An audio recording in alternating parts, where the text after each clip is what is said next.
In Greek mythology, the Minotaur was a horrific creature bred from lust and fueled by hate.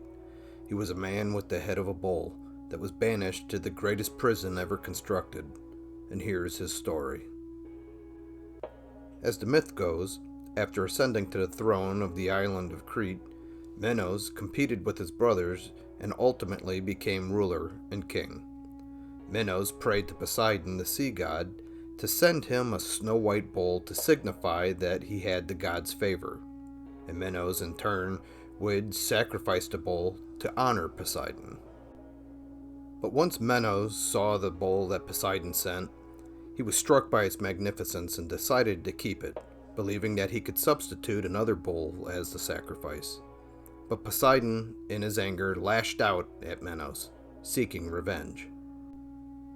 As punishment, Poseidon made Minos' wife, Pashiphae, fall in love with the bull, causing her to have a salacious passion for the beast. Plagued by this desire, Pashiphae sought the help of Daedalus and Icarus. Daedalus constructed a wooden cow, coated with real cowhide, and placed the queen inside. After wheeling the wooden cow into the meadow with the majestic white bull, the bull and the queen mated, and from this union, a monster was born. The monstrous son born to the queen was named Asterion, after King Minos' stepfather. Upon seeing his horrific infant, the king realized what the queen had done, and he enslaved Daedalus and Icarus as punishment for helping in the affair. But his wife, he left untouched.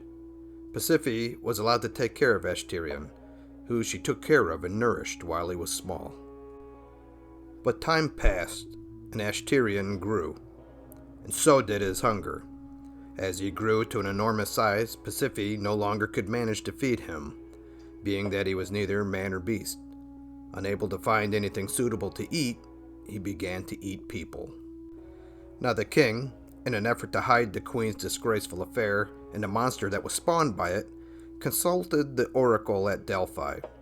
And after receiving the advice, King Minos commanded Daedalus and Icarus to build the Labyrinth to house the wife's monstrous son.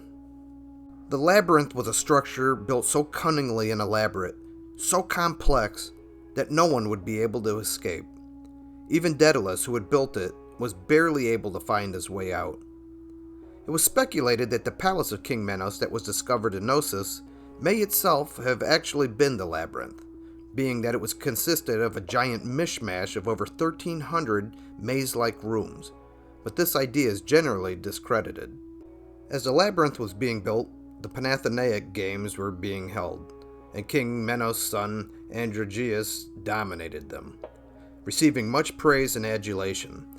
The result was that Androgeus was hated by his rivals, the Athenians. One story says that he was killed by the Athenians who were jealous over his victories.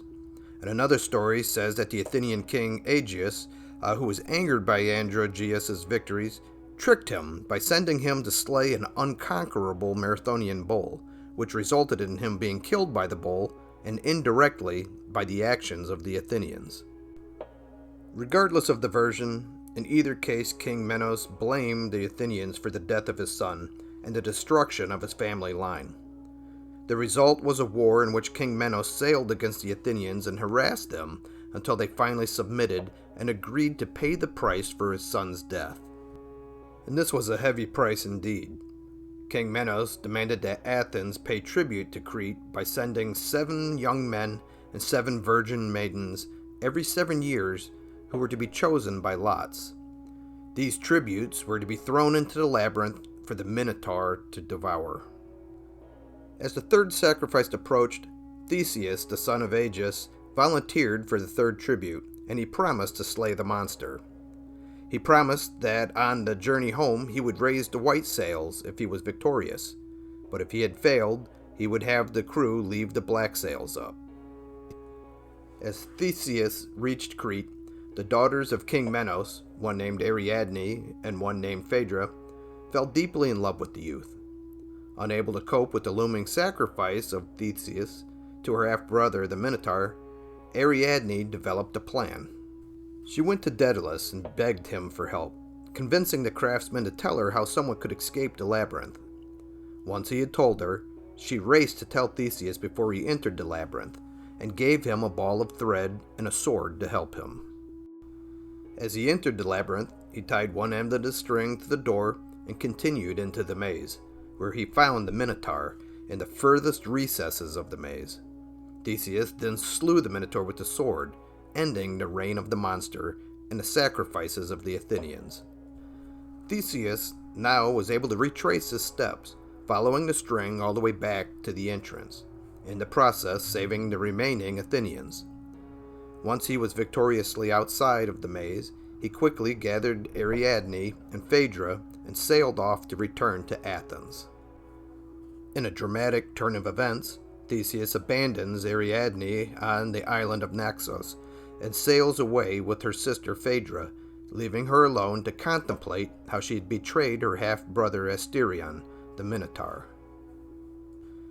Theseus is now overjoyed to be returning home with his new wife Phaedra, but in his moment of elation, he absent-mindedly forgets to change the color of the sails on his ship from black to white. His father, King Aegeus, seeing the black sails from afar, is overcome by grief and kills himself by leaping from a cliff into the sea. Thus, Theseus became king, and the sea gained its name, the Aegean Sea. This was the end of the Minotaur and the horrors that came with him. So if you like this content and would like to hear more, then please remember to hit like and subscribe.